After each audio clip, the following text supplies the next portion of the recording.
Hi, people. Back in first time in a couple of weeks. I'm gonna try and make it a little more bi-weekly or more frequent than it has been. Um, this week's topic: Grade 9 beginning band. Uh, the horrors of. Most of you who took music, not most of you, the good percentage of the people who I taught music to, and it was also beginning guitar. There was beginning keyboard. Both were relatively sedate courses. I mean, you couldn't exactly throw a guitar or a keyboard around. Well, you could, but generally it didn't happen. But beginning band was an experience. Um, Let me explain how the whole beginning band things worked. There were like 10,000 high schools in Peel. Not 10,000, but a lot of high schools in Peel. I don't know, 30, 40. Every single high school, except for Westwood, Lincoln, whatever, it continued right to my final day, had a feeder band program. Now, well, let me explain what a feeder band program is. Well, you probably already know. Um, for example, take a school like Chinguzi. Chinguzi has four um, senior public schools feeding into it, middle schools. The last time I checked, there was a band program at three of them, starting in grade 6. So, and then at North Park had two or three or four schools feeding into that had band programs. Every school, Arundel, every school in Peel had a feeder school program. So the music teachers at the high schools didn't really have to worry. Not only that, but they came in neighborhoods where in the grade 6, 7, 8 level they were learning about trumpets and clarinets and flutes and whatever. And a lot of the students in those communities that had a lot of money would get private lessons wherever they could, teachers around the block, whatever. So they would be really competent. And when you came into the high school in grade 9, you were already playing for 3 years. I think I've covered this before, but it bears repeating. And the curriculum for grade 9, if you take a look at the Peel Board curriculum, is the grade 9 student shall display or shall be able to be competent on, and a whole list of scales and reading, sight reading, and arpeggios, and being able to play music at a specific level. And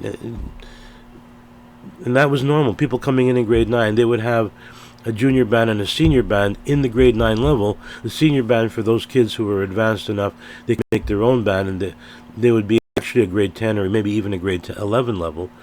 And the junior band would be the students who had just received grade 7 and 8 background, and they come in grade 9, and they were a little bit behind the other ones. But anyway, it meant that every music program in Peel, right from Mississauga right up to Caledon, had experienced grade 9 players coming into the school. So, I mean, grade 9 teachers could hand out all kinds of pretty basic to intermediate level sheet music. And by the time they got to grade 12, they were flying. I remember one teacher at Chinguzi, John Dara, who he had 3 different junior programs feeding into Chinguzi, and the Chinguzi band at the grade 12 level back in those days was outstanding. It was award-winning. And so that band would hit all the feeder schools and perform, and not only perform, but like knock their socks off. With programs, of course, at that point, all the grade 8s wanted to take music because they wanted to be part of that, music at the high school level. So kids coming in grade 9 were like, they would have 80, 90 kids at the grade 9 level, so there would be at least 3, if not 4, grade 9 band classes. And these weren't beginning classes. These were advanced classes And then by the time they hit grade 12, or even way back when it was the OAC, or even back before that when it was grade 13, they were like almost professional musicians. When I came to the school, we had one feeder school, which was Darcel, and he should rest in peace. God bless him. Mr. Houghton was the teacher there for a very long time, and really an outstanding gentleman. Some of you may have had him at grade 6, 7, and 8 long time ago. Outstanding gentleman, tremendous musician, great teacher, really good teacher. But the demographics had changed in the neighborhood, and they went from back in the 60s, where it was predominantly English, Scottish, Canadian, Italian, Portuguese neighborhoods, and it morphed into they all moved out, and it morphed into a West Indian culture, and not the same thing as what had been there before. And I think in his last few years, Mr. Houghton was having a little bit of a difficulty in dealing with those kind of students who were brought up a completely different culture. And I know that my predecessor, Mr.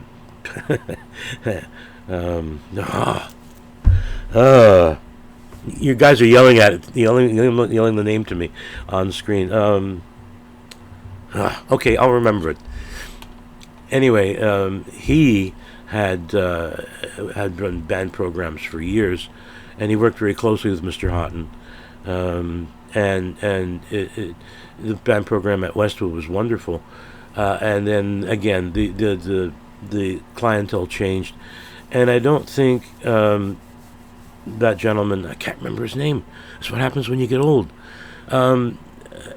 Waldhauser, there you go. I knew it. I heard you. Waldhauser had he was more old school. The two of them were very old school. And Waldhauser had a great deal of difficulty trying to get the new culture, the new students, into the old culture, which was band, right? Traditional band. And a lot of people from West Indies, or from India, or from wherever they come from, never had that kind of bringing up and culture and experience, and so it was more difficult. So when I came in, I would have 10 kids or 11 kids at a grade 9 class, and it wouldn't be an advanced class because things had slowed down at Darcel, and they weren't attracting people. And I think Mr. Houghton was on the verge of retiring, and he had enough. So I got very few students coming in at the grade 9 level, and of course that could spell the death of the program. You need that base. You need the grade 9 beginning band or band base, because you're going to lose students every year. And at schools where they had 80, 90 kids in grade 9 level, by the time they got to the grade 12 level, they still had 30 or 40 kids left. And that's enough to make two bands, and a stage band, and a jazz band, and a concert band, and a this and a that. And I quickly realized I had to do some heavy-duty promoting. So the first time, if you took music with me, first time you probably saw me was when I visited either Darcel or Lancaster. Sometimes I made it in there, or Ridgewood, or a few of the junior public schools in the area. I had one student who came up to me and said, I saw you when I was in grade 4. I said, have I changed? Oh, no, you look just as good as you did back then. The kid was in grade 10. So that was 6 years. So nice to know I didn't change in 6 years. I've looked forward to this day in grade 9. I've looked forward to this day for so many years. I am finally here. I said, good. What instrument do you want to play? Oh, I don't want to play an instrument. I just want to sit here and watch you. I said, that's not how it works. Okay, I want to play the violin. That's not how it works. So it was funny. Okay, so I had to literally go out and promote the band program, which was dragging the band behind me every year we hit Darcel, and Darcel felt like home away from home. It really did. I really enjoyed going there. The response was always really good for the students, and chatting with the students afterwards. And in fact, depending on the principal, because principals at Darcel changed really frequently in the latter years, and the teachers changed in the latter years, and the programs changed, but the kids remembered when they came in grade 6 and they saw me. And by grade 8, they're asking their teacher, when's the band coming back from Westwood or Lincoln? When's the band coming back? A band that comes here? Yes. Maybe you should call them and find out. And so I would get a call from somebody I never met, and who'd be a teacher at Darcel, and she'd say, I understand you come to the school here and perform. Yes, and I was about to call you. It was September, October, and I usually went there around December, because option sheets were being handed out around then, and it was really important to get kids to come in. So you probably saw me at the grade 6, 7, 8 level, and maybe you saw me earlier than that. I had one student on the stage crew, who was head of stage crew at the time, and he made a big mistake, and he left some sound equipment in the middle of the hall after a performance and walked away. I don't know what happened. And I discovered it like 3 minutes later, and I walked it back into the music room. Speakers, amplifier, everything. And so I walked it back in the music room. Next time I saw him, I said, what the heck were you thinking? Well, I didn't say that exactly. It was choice words. But I said, what were you thinking? You just left it there in the hall, and somebody could have walked off with it, which somebody actually did at one point. That's another story. So I said, what were you doing? What were you thinking? Anyway, I'm sorry. I screamed at him. My door was open. The door to the that opening atrium thingy, the garden in between the quadrangle, and windows were open on the 3rd floor, right, that looked over the quadrangle towards the school. I was yelling at him in the music room, and I could be heard down the hall, into the quadrangle, and up into the 3rd floor, because I had teachers coming to me, science teachers going, or English teachers, somebody from the 3rd floor, and they were going, were you screaming at someone? We knew it was your voice. Were you screaming at someone? Yeah. We could hear you. Anyway, one of this person's relatives, anyway, several years go by, in grade 9 beginning band class, kid walks in, and he says, yeah, I've heard all about you for many, many years. I'm looking forward to being here. Grade 9 kid, really nice kid. I don't remember his name. I said, well, where did you hear about me from?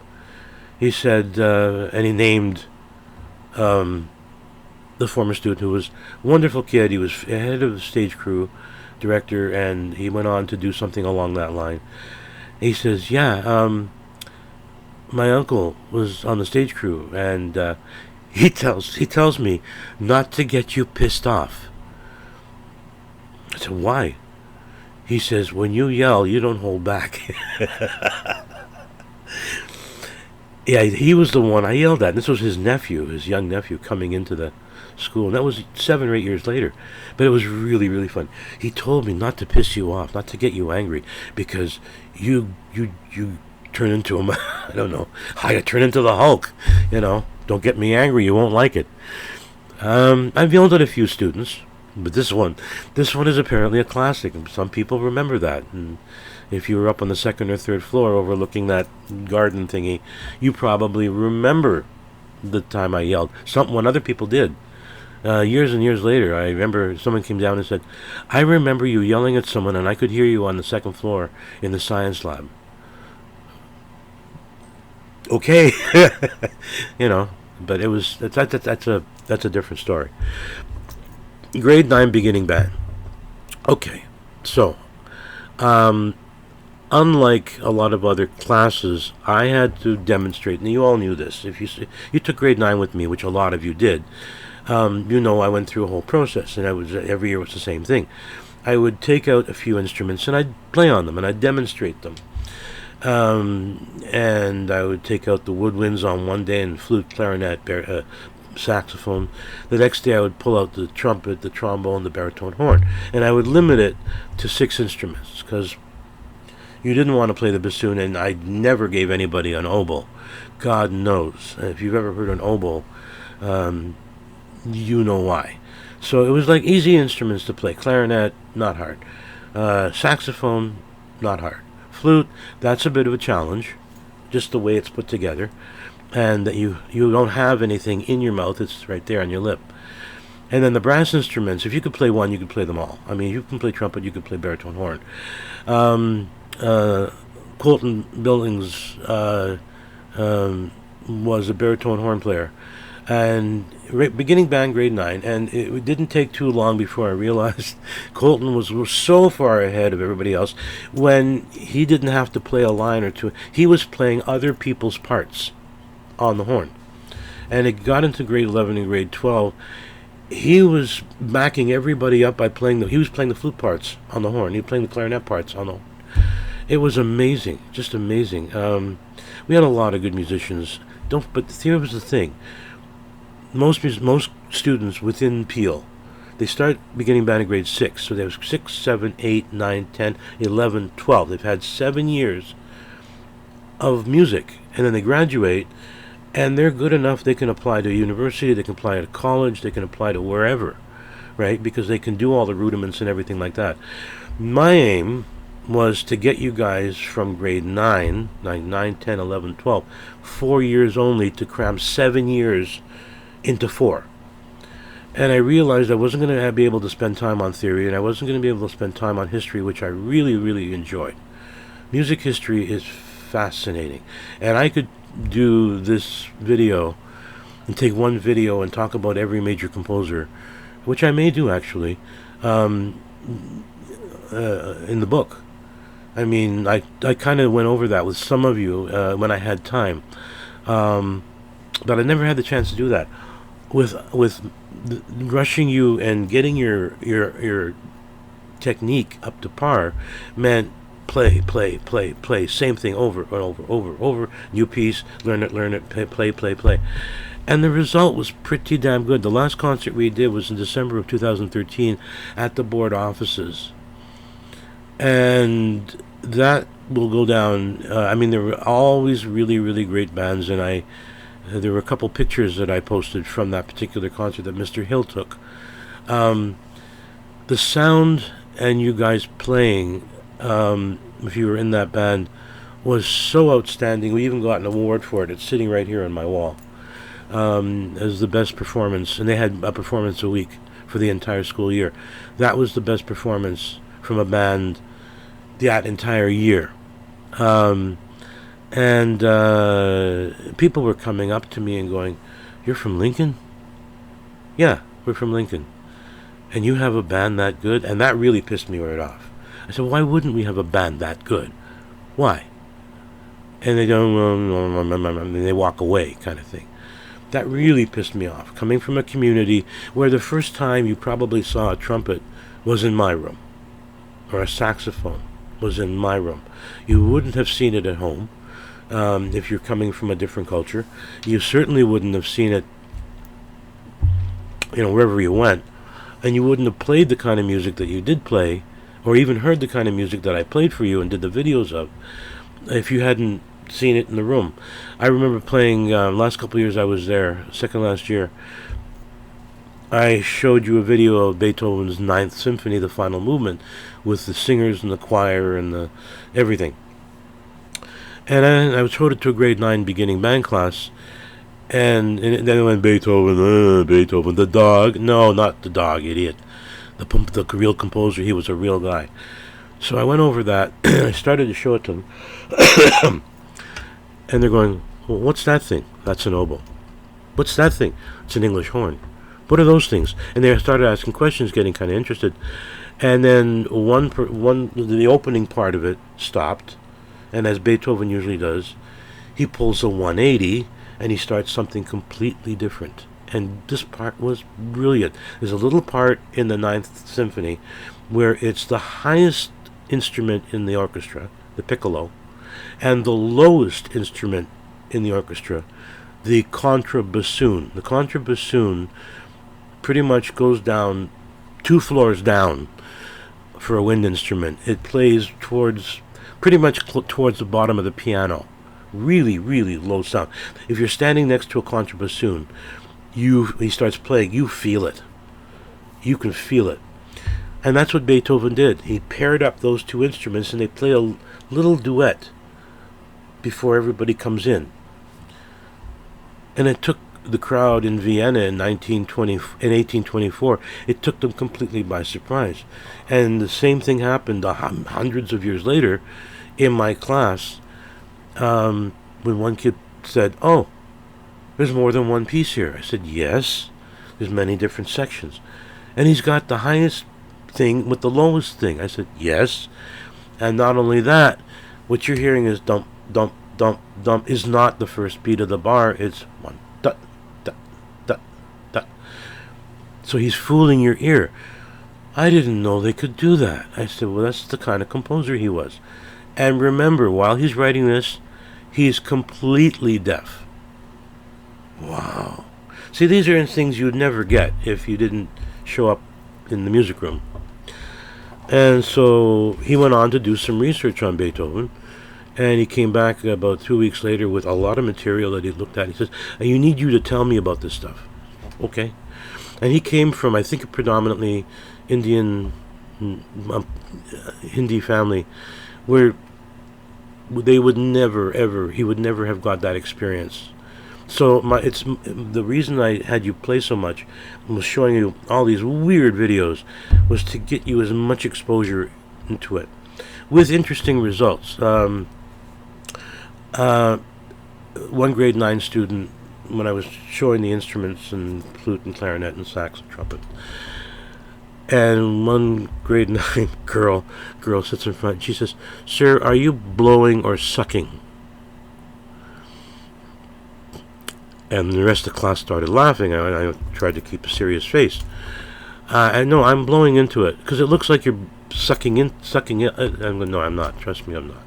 And what's in this machine, after maybe 70 years of being played, you don't want to suck that in. Okay. I was writing on a board, the blackboard. Some of you may have been there for this. I had a good time. As you know, I'm ambidextrous, so I write with both hands, and I can write backward with both hands, and upside down with both hands. And there was one girl sitting in the front row, and again in the front row, of course. And I'm writing on the board like this, and then I was talking about something else, and I picked up the chalk, and I was writing like that, right? And her eyes went huge, and she said, "Did you just write on the board with both hands?" I'm going, "Yes. And I can write backwards with both hands, and I can use them to say, you've seen this. I can write both hands. I can write two different words with one hand, with both hands." And her eye, I thought her head was going to explode. She said, "I have to talk about you with my my minister." "Why?" "He may have to come and exorcise you." And I said, "Bring him on. I'll exorcise him." He'll be surprised. And then I did something else, and I remember I had 2 recorders. I was demonstrating the recorders.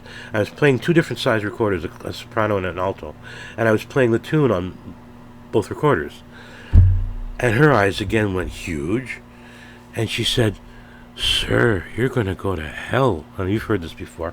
I said, "Hey, I have a room there. It's fully air conditioned. It's got a pool. It's got a sauna. It's got everything I want." And for sure, I thought I saw smoke coming out of her ears. I thought her head was going to explode. I don't know what she said when she went home that night. I have no idea. Never got a call back. And she turned out to be a very good flute player. I had one student in grade 9, and I told him how to put things together. Now, flute, you got to be careful. Oh, I have another story for flute. Just remembered another one.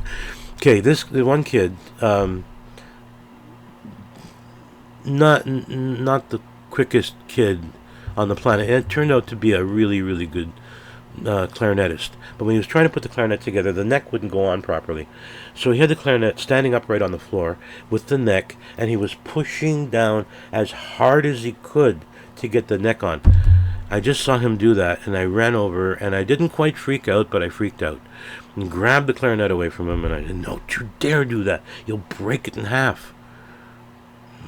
And I said, "You have to screw it on."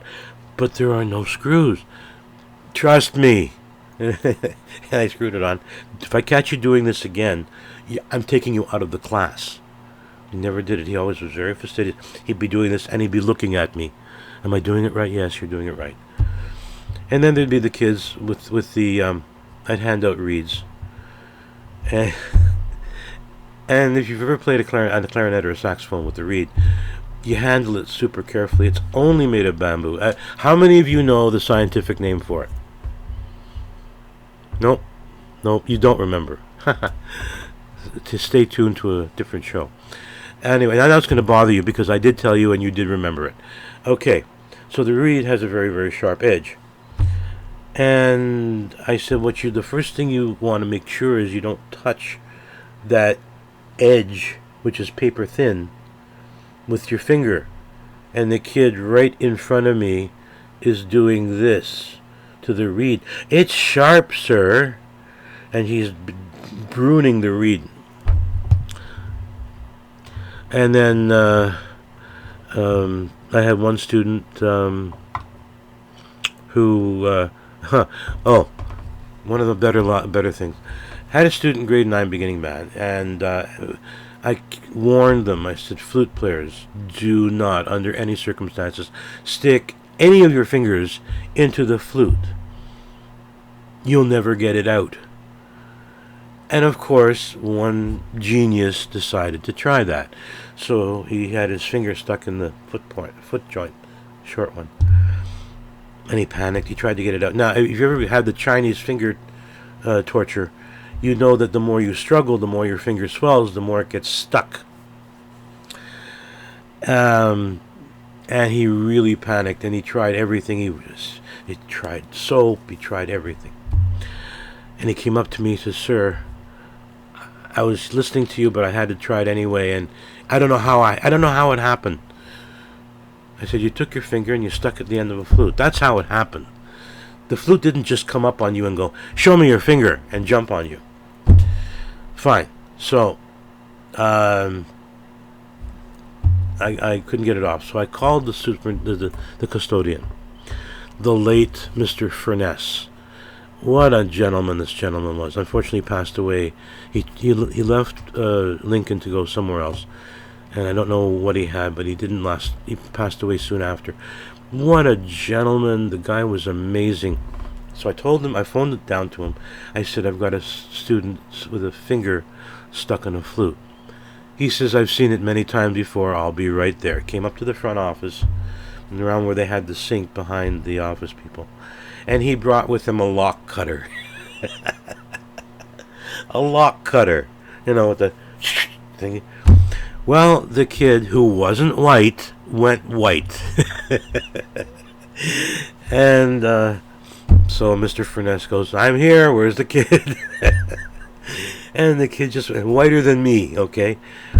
And Furness had a good laugh. He put his thing down. He pulls out of his pocket can of lubricant, DW30 or something like that. Sprays it on the inside of the flute. 1, 2, 3, out comes the finger. And much relief for the kid, because he thought for sure he was going to lose a finger. And he was already telling me, "Sir, I was going to tell my mother, I don't know what happened." Yeah, that happened. I had one kid play a joke on another kid and put some hot curry on the underside of his sax reed, right, just before rehearsal class, and to the point where he'd wiped it off, but there was just enough there. You couldn't see it, but there was just enough there that when you put it in your mouth, you were not comfortable. And right there in class, so he puts it in the mouth, and his friend's sitting right beside him, looking at him, and guy puts it in the mouth and then counts to 10, because it doesn't take effect right away. And all of a sudden, takes it out and says, "Who did this? I got hot sauce on my reed." Blah blah blah blah blah. He looks at his friend next to him. Friend goes, "Happy birthday." Anyway, they used to playing tricks on each other, but that was a good one. Back when I was in school, we had a brother-sister act. She ended up being a cellist for the Los Angeles Philharmonic, a cello, and he ended up being an oboe player who played for the Los Angeles Philharmonic. And the other one was San Francisco. Sorry, the cellist was San Francisco Symphony Orchestra, and the oboe player, and he became a doctor. But oboe was what he really, really liked, and he played oboe with the Los Angeles Philharmonic. And they would play tricks on each other, and of course, she would dip his reeds in Tabasco sauce. So apparently, it's nothing new. And then he would take her bowl, and he'd lay a little tiny bit of Vaseline, just a touch of Vaseline. You know, Vaseline, when you get it on your fingers, it spreads everywhere. And she had it, and she was about to go into rehearsal where she was a soloist. And the first time she does something, the bowl flies 40 feet. And she's got Vaseline on her hands, and she says, "Jeff, I know it's Jeff." And I was sitting beside him in band class. He puts the oboe reed in his mouth, and then he spits it out. And he says, "Abby, I know it's Abby." So they've done that before. Grade 9, I had a grade 9 trumpet player. And what if you're a trumpet player? What have I always said to you regarding the mouthpiece and the instrument? I'll wait. Right. Don't pop the mouthpiece when you put it on. Well, of course, everybody did. "Oh, I can't get it off, sir." So I had that special little puller, right? The one with the thingies, and it would pop the mouthpiece out. You've all seen it. If you're a trumpet player, you've seen it maybe more than once. And I said, "You know what I also use this for? Fingers." I said, "Yeah, I can put your finger in there and just sort of make it longer." Anyway, when I was at York Memorial, just before coming to Westwood, I think I've told the story too, but again, it bears repeating. It was late May, early June. The awards had been given out. He was a grade 12 student, musician of the year, trumpet player, and really, really, really nice guy, and the kind of person that does everything you want. I think he wanted to go into music at some point, but his parents kind of changed his mind, because he could have gone into music and been a professional trumpet player if he wanted to, but I think he was going to something like accounting or something. As a graduation gift and as winning the musician of the year, he got a Yamaha silver trumpet, like a trumpet itself. Back in 1982, might have been $4,000 in that money, $10,000 in today's money. Beautiful, beautiful trumpet with a gorgeous sound. Anyway, I don't know how it happened, because he was fastidious not to get the mouthpiece stuck.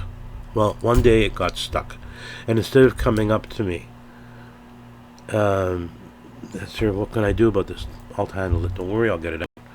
He tried pulling off the mouthpiece, and what he did was he pulled off the mouthpiece, the whole first tubing, right to where it extended and entered the trumpet at the third valve. Pulled the whole thing right off, and he started crying. Well, no kidding, I would have cried. He came up to me, showed me, and I took it to Yamaha in Mississauga, and I said, "Okay, I have a problem here." They said, "Well, we can fix it easily. We have no trouble with that, but it won't be the same trumpet. It'll sound different slightly, but we'll do our best." And they did it, and I had the school pay for it, and it was a big repair. And by the time he got it back, you couldn't tell it was repaired. He couldn't tell it sounded different. He was delighted with it, and he thanked me 10,000 times, but I could hear the difference. It didn't have that nice, clean, mellow sound to it. And I said to him, I said, it may not sound the same, but your embouchure makes the sound. Okay? So you can make it sound like something from Dizzy Gillespie, or you can make it sound something from Louis Armstrong. It doesn't have to have that original sound. Okay. And that was it. I only taught there for 1 year. That's it. I don't know where he went and what became of him. That wasn't a grade 9 story. That was a grade 12 story. But just to show you, the grade 9s were also trying to pull things off. Thank God those trumpets were old trumpets, and you could probably have run over them with a car, and nothing would have happened to them. And then, of course, I've got 2 kids in the back of the room, the grade 9s, and they're putting away their instruments, and they start sword fighting with 2 clarinets. Lovely. Here, let me kill both of you. Anyway, and there's more stories. I may continue this next time. I'm looking at 35 minutes. I got carried away. Well, okay, that's where I'm going to leave it for now. There are so many more stories to tell you. Okay, but that's for next time. I hope everybody's fine and well and doing well, and stay tuned.